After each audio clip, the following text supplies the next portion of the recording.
నమస్కారం, ఘంటారావానికి స్వాగతం. ముందుగా ప్రధానాంశాలు. వైసీపీకి మరో ఎమ్మెల్సీ షాక్. మండల డిప్యూటీ చైర్పర్సన్ జకియా ఖానం రాజీనామా.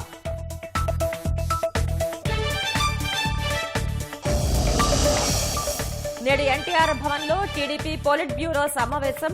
మహానాడు నిర్వహణ ప్రధాన అజెండాగా చర్చ.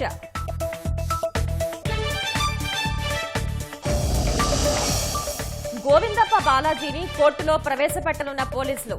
మద్యం స్కామ్లో అసలు సూత్రధారులు బయటకొచ్చే అవకాశం.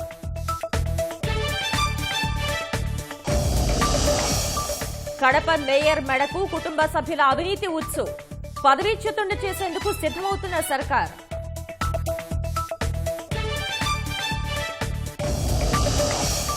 సీజేఐగా ప్రమాణం చేయనున్న జస్టిస్ బిఆర్ గవాయ్. ఘనంగా జస్టిస్ సంజీవ్ ఖన్నాకు వీడ్కోలు.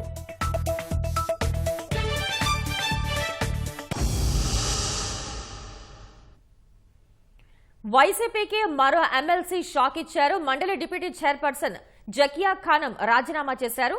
మరింత సమాచారాన్ని మా ప్రతినిధి కృష్ణ అడిగి తెలుసుకుందాం. కృష్ణ, మండలి డిప్యూటీ చైర్పర్సన్ జకియా ఖానం రాజీనామాకు సంబంధించిన తాజా సమాచారం ఏంటి?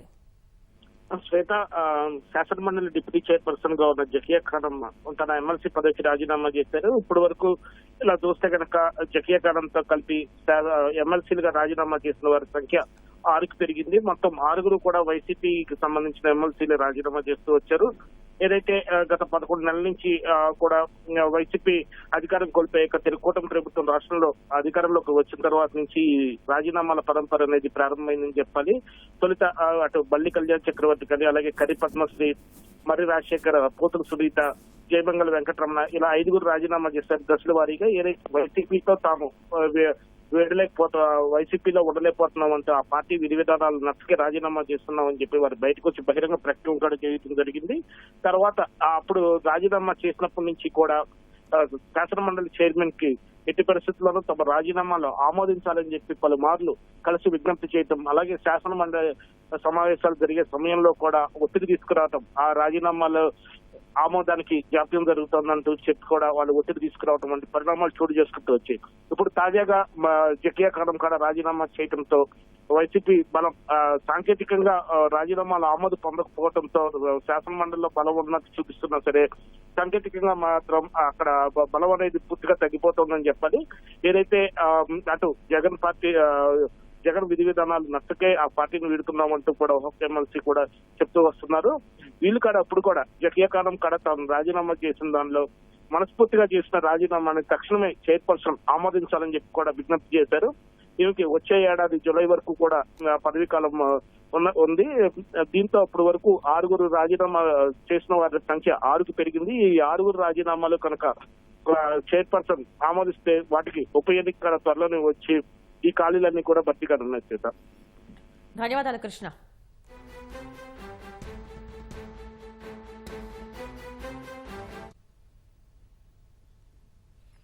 సుప్రీంకోర్టు 52వ ప్రధాన న్యాయమూర్తిగా జస్టిస్ బిఆర్ గవాయ్ నేడు ప్రమాణ స్వీకారం చేయనున్నారు. ఉదయం 10 గంటలకు రాష్ట్రపతి భవన్లో జరిగే కార్యక్రమంలో రాష్ట్రపతి ద్రౌపది ముర్ము ఆయనతో ప్రమాణం చేయించనున్నారు. ఈ కార్యక్రమానికి ఉపరాష్ట్రపతి ధన్గఢ్, ప్రధాని నరేంద్ర మోదీ, కేంద్ర మంత్రులు తదితరులు హాజరు కానున్నారు. జస్టిస్ కేజీ బాలకృష్ణన్ తర్వాత సుప్రీంకోర్టు ప్రధాన న్యాయమూర్తిగా బాధ్యతలు చేపట్టనున్న రెండో దళిత వ్యక్తిగా జస్టిస్ బిఆర్ గవాయ్ నిలవనున్నారు. మహారాష్ట్రలోని అమరావతిలో 1960 నవంబర్ 24న జన్మించిన గవాయ్ 1985 మార్చి 16న న్యాయవాదిగా వృత్తి జీవితం ప్రారంభించారు. అంచెలంచెలుగా ఎదిగి సుప్రీంకోర్టు ప్రధాన న్యాయమూర్తిగా బాధ్యతలు చేపట్టనున్న ఆయన నవంబర్ 23 వరకు సీజేఐగా కొనసాగుతారు. 2003 నవంబర్ 14న బాంబే హైకోర్టులో అదనపు న్యాయమూర్తిగా నియమితులైన జస్టిస్ గవాయ్ 2005 నవంబర్ 12న శాశ్వత న్యాయమూర్తిగా పదోన్నతి పొందారు. అక్కడి హైకోర్టు ప్రధాన ధర్మాసనం ఉన్న ముంబైతో పాటు నాగ్పూర్, ఔరంగాబాద్, పనాజీ ధర్మాసనాల్లో సేవలందించారు. 2019 మే 24న సుప్రీంకోర్టు న్యాయమూర్తిగా పదోన్నతి పొందారు. గత 6 ఏళ్లలో జస్టిస్ గవాయ్ సుమారు 700 ధర్మాసనాల్లో భాగస్వామిగా ఉండి అనేక కేసుల విచారణ చేశారు.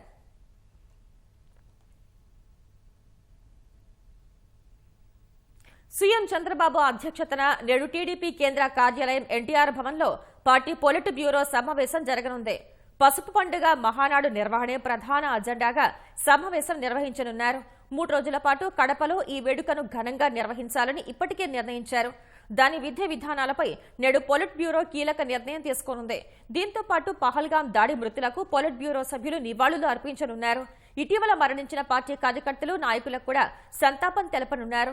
నామినేటెడ్ పదవులు, పార్టీ సంస్థాగత నిర్మాణం, కమిటీల ఏర్పాటుపై చర్చించనున్నారు. 11 నెలల పాలన విజయాలపైన చర్చించనున్నట్లు తెలుస్తోంది. వైసీపీ హయాంలో పార్టీ శ్రేణులపై అక్రమ కేసులు, నియోజకవర్గాల్లో గ్రీవెన్స్, క్యాడర్ మీటింగ్స్, పార్టీ సిద్ధాంతాలు, విధి విధానాలపై కూడా చర్చించనున్నారు.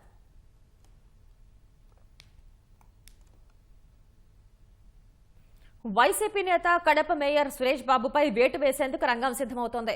పీకల్లోతో అవినీతి ఆరోపణలతో కూరుకుపోయిన మేయర్ పదవీచ్యుతుడు కావటం ఖాయంగా కనిపిస్తోంది. కుటుంబ సభ్యుల పేరుతో 36 లక్షల రూపాయల అవినీతిపై 2 రోజుల్లో రాష్ట్ర ప్రభుత్వం నిర్ణయం తీసుకునే అవకాశం ఉందని అధికార వర్గాలు చెబుతున్నాయి. కడప నగరపాలక సంస్థ మేయర్గా వైసీపీ అండదండలతో 2 దఫాలు పదవి చేపట్టిన సురేష్ బాబుకు కూటమి ప్రభుత్వ రాకతో పదవీ గండం వెంటాడుతోంది. గత ప్రభుత్వ హయాంలో విచ్చలవిడిగా కుటుంబ సభ్యుల పేరుతో కాంట్రాక్టులు చేసి లబ్ధి పొందిన కడప మేయర్ను పదవీచ్యుతుణ్ణి చేసేందుకు ప్రభుత్వం పావులు కదుపుతోంది. కార్పొరేషన్ పరిధిలో 50 డివిజన్లకు 49 మంది వైసీపీ నుంచి గెలిచిన వారే. ఇలాంటి పరిస్థితుల్లో మేయర్ సురేష్ బాబు ఆడిందే ఆటగా గత 9 ఏళ్ల నుంచి చక్రం తిప్పుతున్నారు. ఈయన అవినీతిపై స్థానిక ఎమ్మెల్యే మాధవిరెడ్డి ఫిర్యాదుతో విజిలెన్స్ విచారణ చేపట్టిన ప్రభుత్వం ఆ ఆరోపణలు నిజమేనని తేల్చింది. సురేష్ బాబు కుమారుడు, సతీమణి డైరెక్టర్లుగా ఉన్న ఎంఎస్ వర్ధిని కన్స్ట్రక్షన్ పేరుతో నగరంలో పలు కాంట్రాక్టు పనులు చేపట్టారు. మేయర్ కుటుంబ సభ్యుల పేరుతో 36 లక్షల రూపాయల అవినీతికి పాల్పడ్డారని విజిలెన్స్ విచారణలో తేలింది.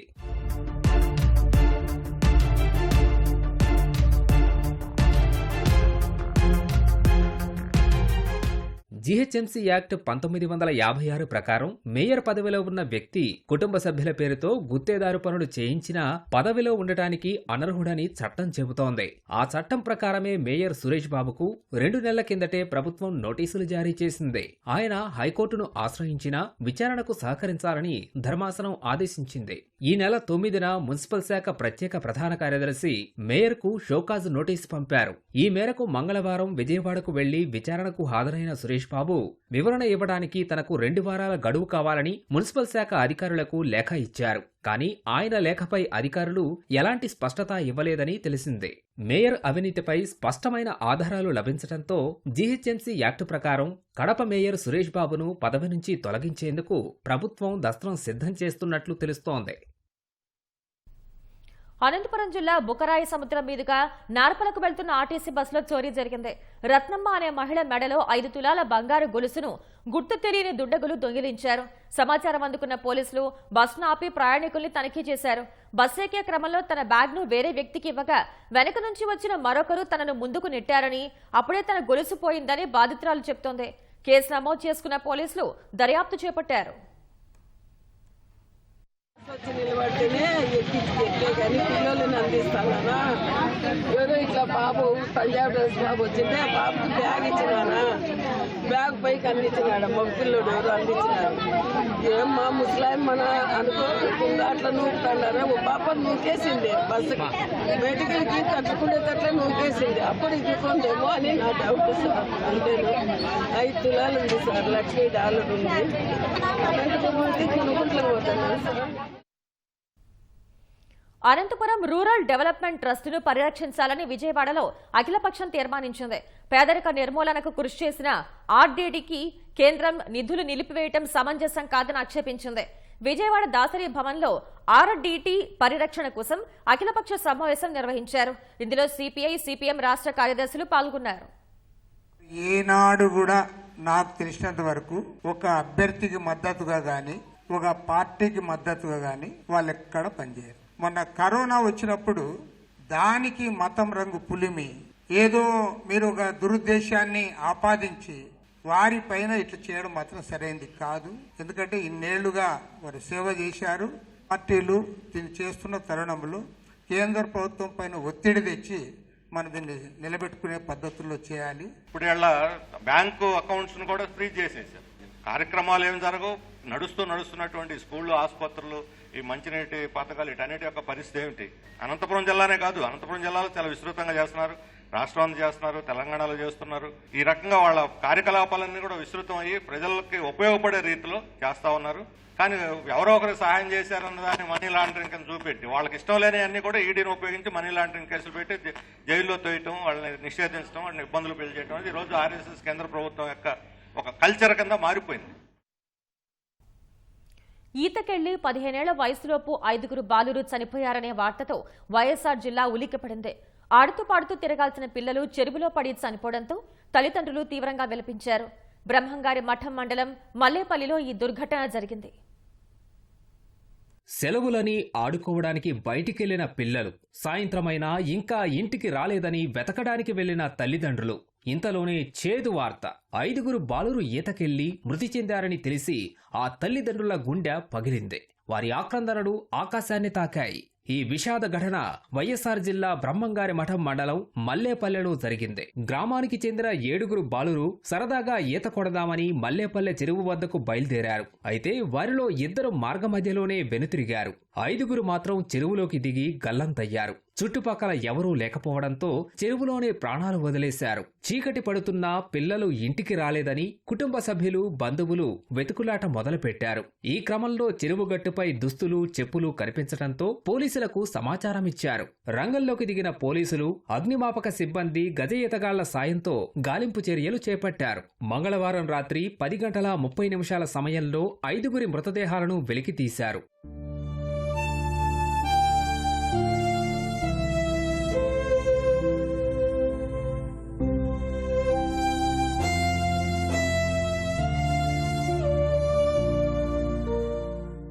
మృతులు మల్లేపల్లికి చెందిన 12 ఏళ్ల దీక్షిత్, నంద్యాల జిల్లా పెద్దబోధనంకు చెందిన 15 ఏళ్ల చరణ్, 12 ఏళ్ల పార్దు, ఉప్పలపాడుకు చెందిన 12 ఏళ్ల హర్షవర్ధన్, కాశీనాయన మండలం మల్లేరు కొట్టాలకు చెందిన 10 ఏళ్ల తరుణ్ యాదవ్ గా గుర్తించారు. మృతదేహాలను పోస్టుమార్టం కోసం ప్రొద్దుటూరు ప్రభుత్వాసుపత్రికి తరలించారు.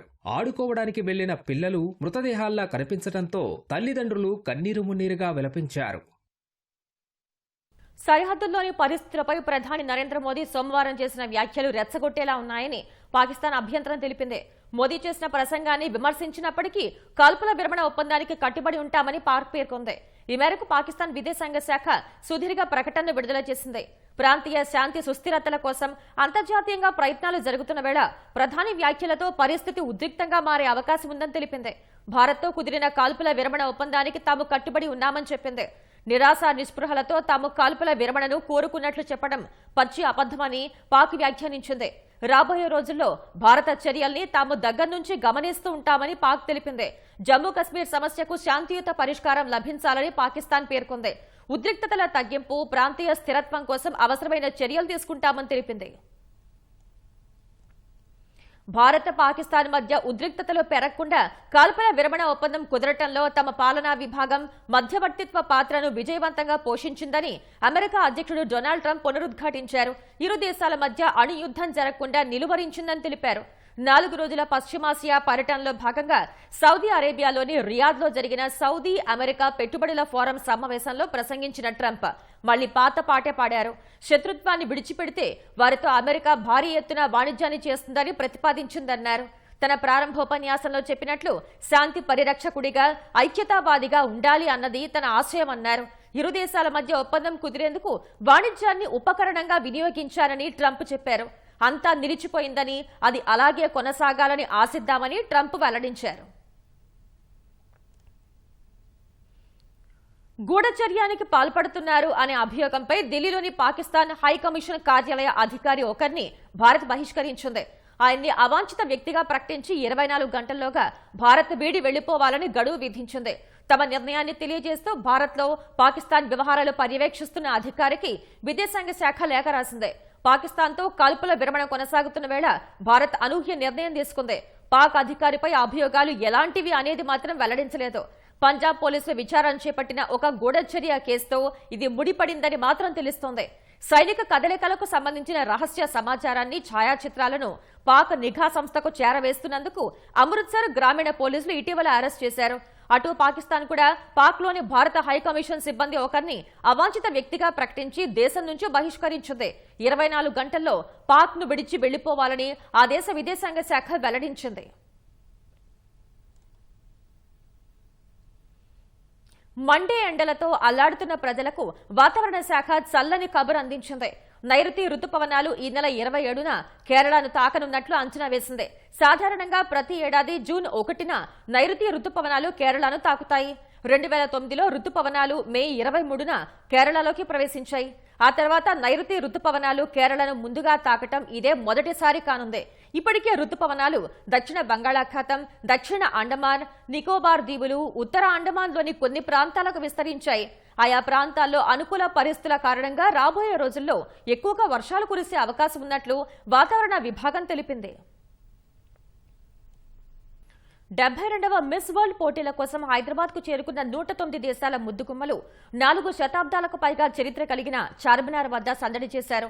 అందాల భామలకు మర్ఫా సంగీతంతో ఘనంగా స్వాగతం పలికారు. అనంతరం చార్మినార్ ఎదురుగా గ్రూప్ ఫోటోకి ఫోజు ఇచ్చి అక్కడి నుంచి చార్మినార్ లోపలికి వెళ్లి సందర్శించారు. చార్మినార్ వద్ద హెరిటేజ్ వాక్ చేసి లార్డ్ బజార్లో షాపింగ్ చేశారు. మిస్ వరల్డ్ కంటెస్టెంట్లు చౌమహల్లా ప్యాలెస్ లో ఏర్పాటు చేసిన విందుకు హాజరయ్యారు. తెలంగాణ సంస్కృతి సంప్రదాయాలు, నగర వారసత్వాన్ని ప్రపంచానికి పరిచయం చేసే లక్ష్యంతో 72వ మిస్ వరల్డ్ పోటీలను రాష్ట్రంలో ప్రభుత్వం నిర్వహిస్తోంది. అందులో భాగంగా చార్మినార్ పరిధిలో మిస్ వరల్డ్ హెరిటేజ్ వాక్ చేపట్టింది. సాయంత్రం 5 గంటల ప్రాంతంలో సుందరీమణులు చార్మినార్ వద్దకు చేరుకోగా అరబ్బీ మార్ఫా వాయిద్యాల సందడితో రెడ్ కార్పెట్ స్వాగతం పలికారు. అక్కడ అందగత్తెలతో ప్రత్యేక ఫోటోషూట్ నిర్వహించారు. అనంతరం చార్మినార్ లోకి వెళ్లి అరగంటకు పైగా ఉన్నారు. చార్మినార్ అందాల్ని వీక్షించడంతో పాటు నిర్మాణ నేపథ్యం తదితర అంశాల్ని తెలుసుకుని ఆశ్చర్యం వ్యక్తం చేశారు. చార్మినార్ నుంచి చుడీ బజార్, లాడ్ బజార్ మీదుగా చౌమొహల్లా ప్యాలెస్ వరకు 40 నిమిషాలు హెరిటేజ్ వాక్ లో సందడి చేశారు. చుడీ బజార్లో గాజులు, ముత్యాల హారాలు, ఇతర అలంకరణ వస్తువుల్ని ఆసక్తిగా గమనించారు. గాజులు, ఇతర కళా నైపుణ్యాన్ని చూసి మంత్రముగ్ధులయ్యారు. కొందరు గాజుల తయారీ ప్రక్రియని స్వయంగా పరిశీలించారు. వ్యాపారులు అతిథులకు గులాబీ పూలిచ్చి ఆత్మీయంగా ఆహ్వానించారు. ఎంపిక చేసుకున్న గాజులు, అలంకరణ వస్తువులకు డబ్బు తీసుకునేందుకు నిరాకరించారు. చార్మినార్, లాడ్ బజార్ ప్రత్యేకతల్ని వారి వారి దేశాల్లో చాటాలని పోటీదారుల్ని వ్యాపారులు కోరారు. ముద్దుగుమ్మలు వచ్చే సమయంలో దుకాణదారులు మినహా జనసంచారం లేకుండా పోలీసులు పటిష్ట భద్రతా ఏర్పాట్లు చేశారు.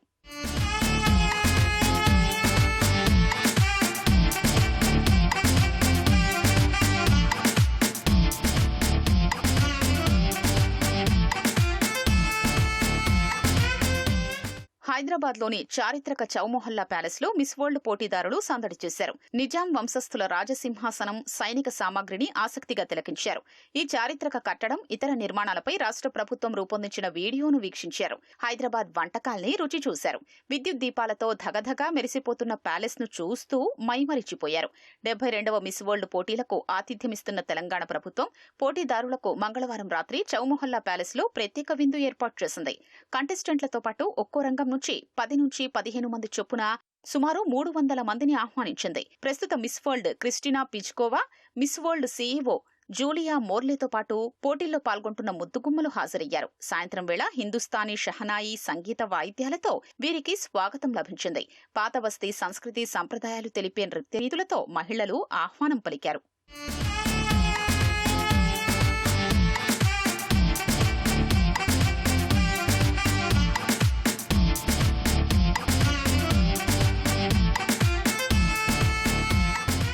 ప్రభుత్వం ఏర్పాటు చేసిన విందుకు సీఎం రేవంత్ రెడ్డి దంపతులతో పాటు పలు దేశాల రాయబారులు హాజరయ్యారు. పలువురు సినీ ప్రముఖులు పాల్గొన్నారు. మిస్ వరల్డ్ పోటీదారులకు చౌమొహల్లా ప్యాలెస్, హైదరాబాద్లోని చారిత్రక నిర్మాణాలు, కట్టడాల విశిష్టతపై అధికారులు వీడియో ప్రెజెంటేషన్ ఇచ్చారు.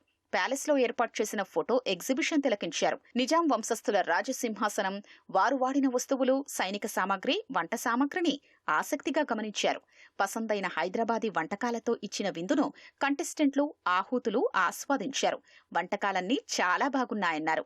మంచి ఏర్పాట్లు చేశారని రాష్ట్ర ప్రభుత్వానికి పోటీదారులు కృతజ్ఞతలు తెలిపారు. మిస్ వరల్డ్ పోటీల కోసం హైదరాబాద్కొచ్చిన అందాల భామలకు దేశదేశాల రుచులతో కూడిన వంటకాల్ని వండి వడ్డిస్తున్నారు. తెలంగాణ పచ్చి పులుసు నుంచి మొదలు హైదరాబాద్ బిర్యానీ వరకు అందిస్తున్నారు. ఆ వంటకాలు చేసేందుకు 40 మంది షెఫ్లను అందుబాటులో ఉంచారు. ఇక్కడి ఆతిథ్యం చాలా నచ్చిందని, వంటకాల్ని ఇష్టపడి తింటున్నామని సుందరీమణులు చెప్తున్నారు.